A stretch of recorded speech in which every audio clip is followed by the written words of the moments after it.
Bienvenidos, mi nombre es Pablo Espáletra, soy staff del Servicio de Cardiología Intervencionista y Terapéuticas Endovasculares del Instituto.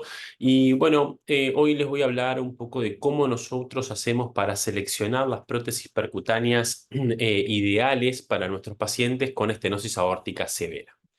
Entonces, el primer punto que tenemos que tener en cuenta es que esta práctica ha ido incrementándose de manera muy significativa en los últimos años. Esto fue de la mano de nuevos desafíos. Y esto tiene que ver que cuando nosotros empezamos con el desarrollo de las prótesis percutáneas en posición aórtica, teníamos pacientes que eran de extremado alto riesgo, de intermedio riesgo, pacientes más cercanos a los 80 años o más, en válvulas que claramente eran habitualmente triválvulas, que tenían pacientes con menor capacidad funcional y con menor nivel de actividad vital. Y eso nos permitía enfocarnos en el éxito del procedimiento, en la mortalidad, en la posibilidad o en la tasa de stroke, cómo era la calidad de vida y la necesidad de requerimiento de marcapasos. Sin embargo, en la evolución de la práctica, cada vez nos fuimos acercando más a pacientes de menor riesgo, ¿sí? Pacientes más jóvenes, más cercanos a los 70 años en nuestra población, más cercanos a los 65 años en Estados Unidos, que tienen mayor tasa de enfermedad coronaria, mayor proporción de válvulas bicúspides, pacientes que tienen mayor nivel de actividad vital per se. Y esto nos puso nuevos desafíos, que es ahora tenemos que pensar no solo en lo que pensábamos anteriormente, que era la mortalidad, el stroke, la calidad de vida y la necesidad de marcapasos sí o no, sino que ahora tenemos que pensar también en el perfil hemodinámico de la válvula, ¿sí? En la posibilidad de generar o evitar el mismatch prótesis-paciente, la durabilidad y la expectativa de vida del paciente, la necesidad eventual de reacceso coronario para nuevas angioplastias y la posibilidad de poderse realizar TAVI-in-TAVI, ¿sí? O poner una válvula percutánea dentro de otra válvula percutánea.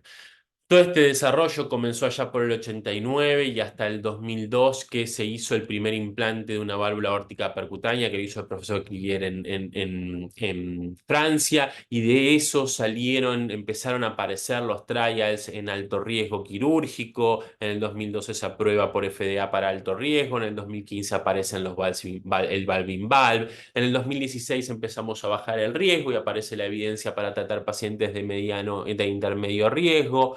Aparecen otros estudios para tratarlas con balones tanto expandibles como autoexpandibles como balones expandibles.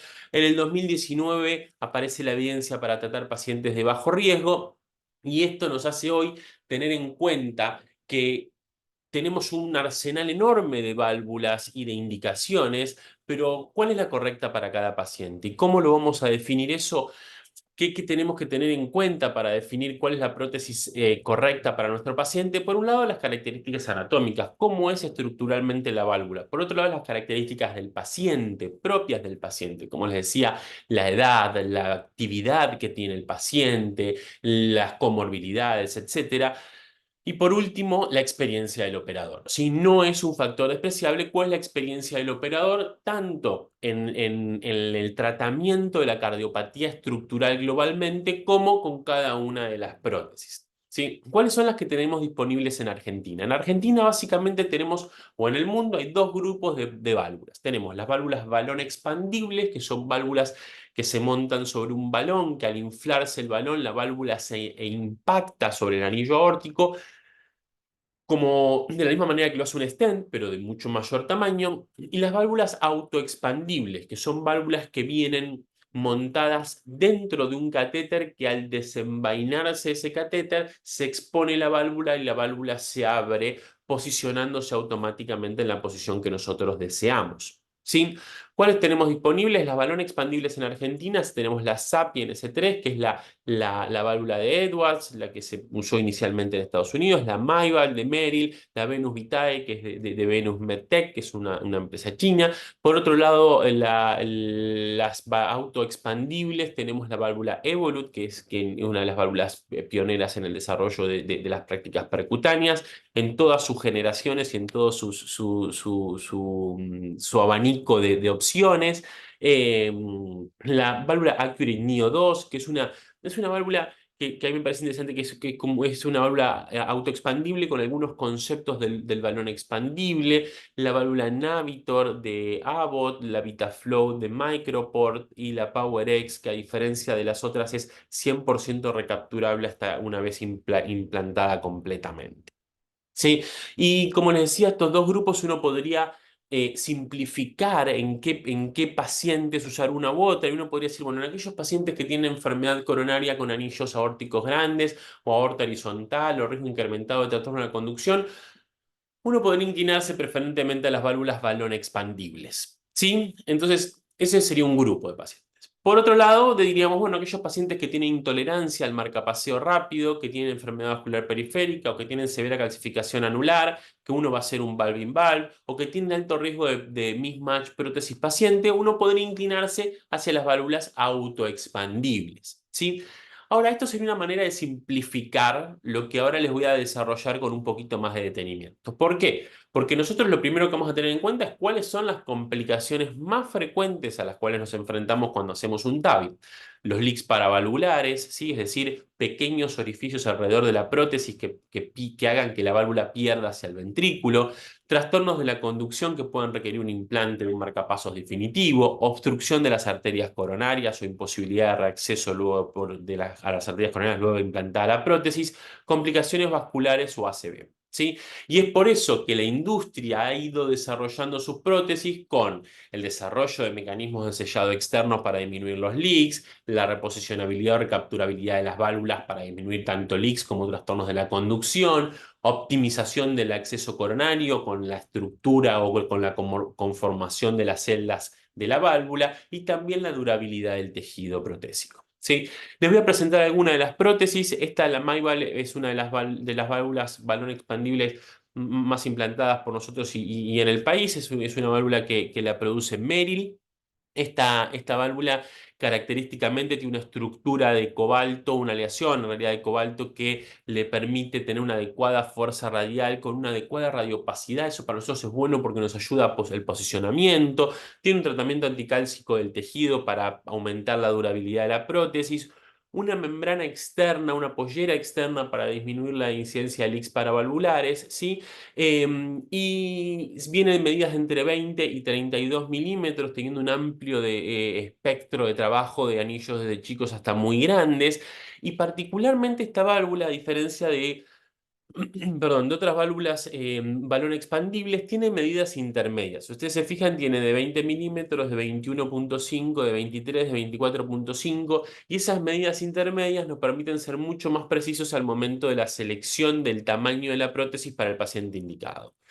Con respecto al introductor, tiene un introductor que es extensible, es un introductor 14 French que se dilata luego con un dilatador 18 French, y esto va a depender un poquito de qué prótesis utilicemos, el diámetro que necesitamos del vaso inicialmente para tratar, pero entre los 5,5 milímetros y 6,5 milímetros podemos implantar este tipo de prótesis. La Accurate Neo 2, como le decía, es una válvula autoexpandible, si no me equivoco en este momento, mientras que estoy hablando, creo que es la única autoexpandible que hoy en el mercado no es recapturable. Sin embargo, como les decía, tiene este concepto similar a las balón expandible porque es mucho más corto el trayecto de la prótesis, es supraanular, tiene estos arcos estabilizadores que van a quedar apoyados sobre la aorta ascendente, como les decía, es una válvula supraanular, tiene una corona superior que intenta bajar o desplazar los senos de valsalva nativos para mejorar el reacceso coronario, una corona inferior que protruye poco hacia el ventrículo izquierdo, y una pollera, ¿sí? Que disminuye la incidencia de leaks paravalvulares. Como les decía, tiene un sistema muy característico de deployment o de liberación en el cual se abre inicialmente hacia la aorta, exponiendo inicialmente, como se observa en la imagen de la derecha, los arcos estabilizadores para mejorar la posición de la válvula. Y por último, tiene este sistema top and down, donde lo último que hace es baja el cono distal de la válvula, ¿sí? Para por último, abrir la corona inferior. Eso permite mayor estabilidad al momento del posicionamiento y nos permite tener esta válvula un poco más corta que el resto de las autoexpandibles. Viene con un introductor también expandible que es 14 French, lo cual la hace muy amigable para accesos pequeños. La Evolut Pro, como les comenté inicialmente, es una de las válvulas más conocidas por todos. Trata anillos de entre 18 y 30 milímetros. Tiene varias versiones. Vamos por la tercera o cuarta generación de la válvula. Tiene dos deliveries que requieren de arterias de entre 6 y 7,5 milímetros. Eso va a depender de la válvula que estemos utilizando. Y característicamente tiene esto que ellos denominan inline, que es un introductor que está montado sobre el catéter de delivery, ¿sí? Eso nos permite disminuir el frenchaje necesario del introductor para hacer el implante de la válvula. La válvula Navitor de Abbott es una válvula también autoexpandible con un sistema de recubrimiento externo para disminuir los leaks paravalvulares. Esta válvula es de posicionamiento intraanular, ¿sí? Y tiene un sistema, también tiene ese sistema, como les comentaba, de Medtronic del inline, y es un sistema bien flexible que navega realmente muy bien por arterias tortuosas, con un perfil muy bajo de vasos de hasta 5 milímetros, lo cual nos hace muy amigable para ese tipo de pacientes, sobre todo pacientes muy añosos. Sin embargo, la fuerza radial no es la mejor proteína, que tenga un poquito de cuidado con el calcio, como les comentaba inicialmente. La válvula VitaFlow es similar, con mayor fuerza radial, también tiene una estructura especial para disminuir, una pollera externa para disminuir la tasa de leaks paravalvulares. Esta característicamente tiene un sistema mecánico de liberación que permite de manera electrónica liberarla con mayor precisión. Incluso uno podría hacer casos con un solo operador con este tipo de prótesis. Entonces, para ir un poquito más al detenimiento de cómo hacemos la selección, tenemos poca evidencia en estudios randomizados que comparen las prótesis entre sí, sobre todo con la rapidez con la que van evolucionando las prótesis y las generaciones de las prótesis. La mayor evidencia fue comparando válvulas balón expandible contra autoexpandibles. Al inicio las balones expandibles parecían ser un poco mejor, pero ese efecto fue neutralizándose a lo largo del tiempo y la evolución. Es muy importante volver a lo que les comentaba al principio, la individualización de los pacientes al momento de la selección de la prótesis, ¿sí? ¿Y qué vamos a tener en cuenta? La durabilidad de la válvula, la posibilidad de recaptura y reposicionamiento, la posibilidad o para evitar el mismatch paciente-prótesis, la distribución y el calcio anular y el tracto de salida del BI, la posibilidad de obstrucción coronaria, la necesidad de reacceso coronario, cuáles son los riesgos de trastorno de conducción, cómo son los accesos vasculares, si existe una válvula bicúspide o no, y si lo que vamos a hacer es un valve-in-valve. Hablando un poquito de cada una de estas cosas, con respecto a la durabilidad, cada vez tratamos pacientes más jóvenes, cada vez necesitamos ser más precisos y aportar mayor durabilidad a las prótesis.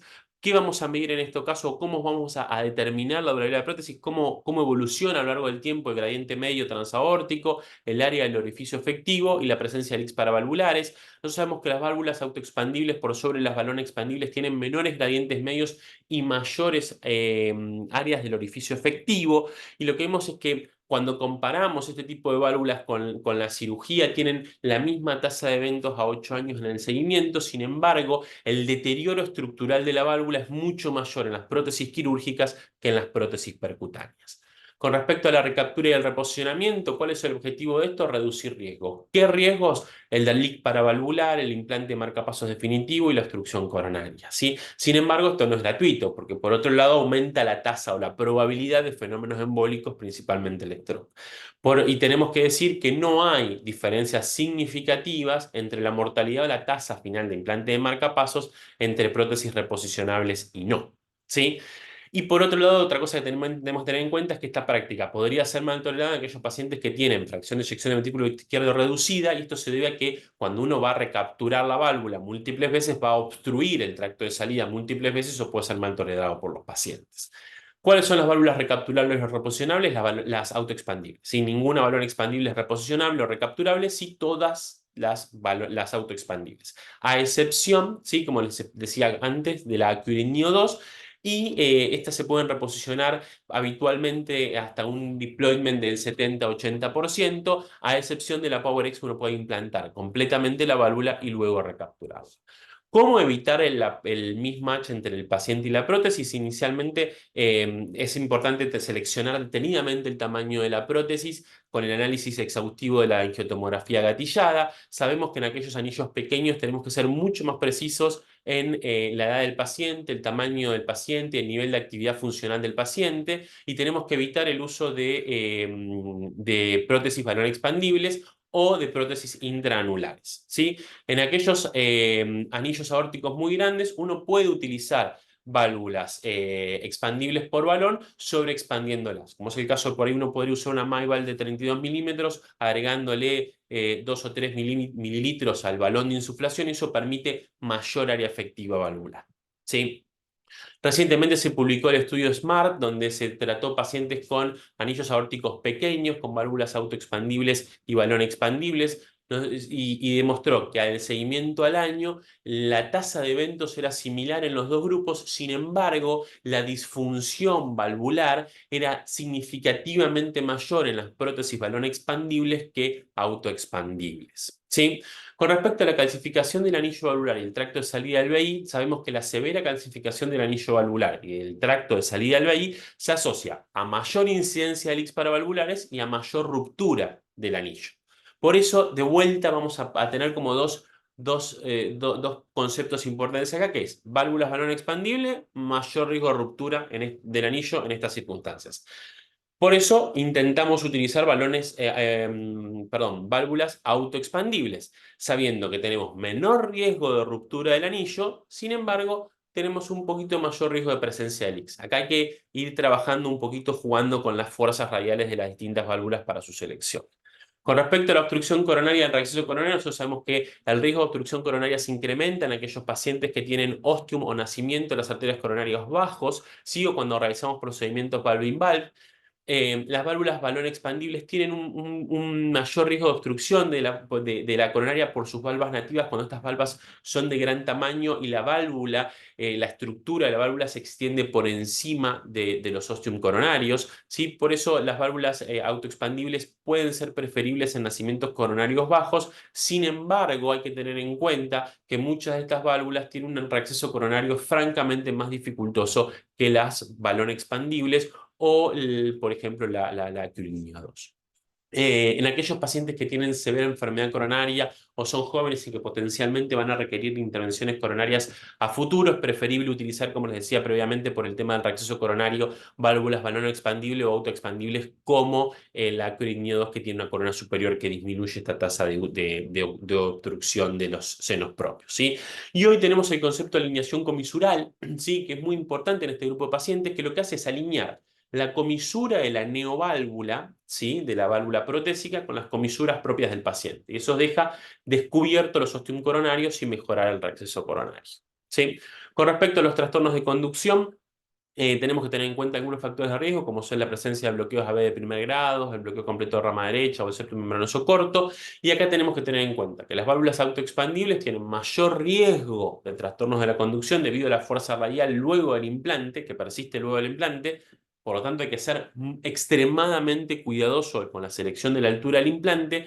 Y las válvulas balón expandibles suelen ser de elección en estos escenarios. Primero, porque uno puede ser mucho más preciso en el momento del implante, y por otro lado porque la fuerza radial, una vez implantada la válvula, no es tanta, ¿sí?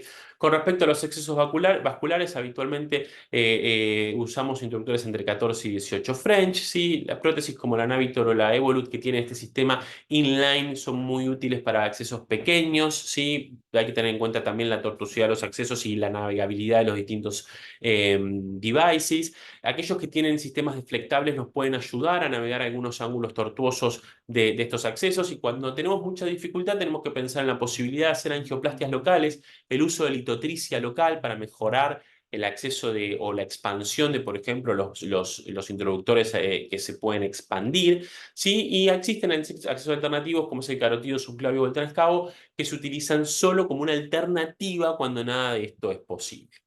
En las válvulas bicúspides sabemos que las válvulas tienen más anillos elípticos, que hay mayor distribución asimétrica del calcio, que el calcio suele extenderse hacia el tracto de salida del ventrículo izquierdo, que las distancias coronarias son más cortas, que hay dilatación con ortopatía y las aortas horizontales son más frecuentes, ¿sí? Sin embargo, sabemos que cuando comparamos la tasa de eventos con cirugía es similar. En pacientes de muy alto riesgo tienen más tasa de stroke y de requerimiento de marcapasos. En pacientes de menor riesgo, estas diferencias entre tricúspide y bicúspide se neutralizan, ¿sí?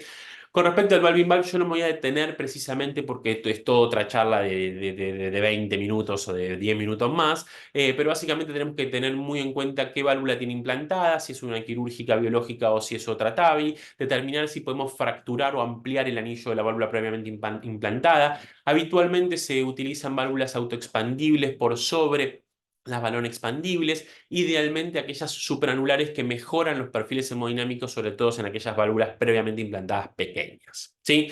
Para cerrar y como conclusión, decirles que no existe la prótesis perfecta, que la selección del dispositivo debe realizarse de forma individualizada para cada paciente, que es necesario contar con experiencia tanto en prótesis autoexpandibles como balón expandibles para poder determinar la correcta para cada uno de nuestros pacientes, y que es fundamental planear bien qué es lo que vamos a hacer con la angiotomografía. Es fundamental la calidad de imagen previa para poder tomar una correcta decisión. Muy bien, espero que esta clase haya sido de utilidad para ustedes y que disfruten del ICVA Update. Muchas gracias y hasta luego.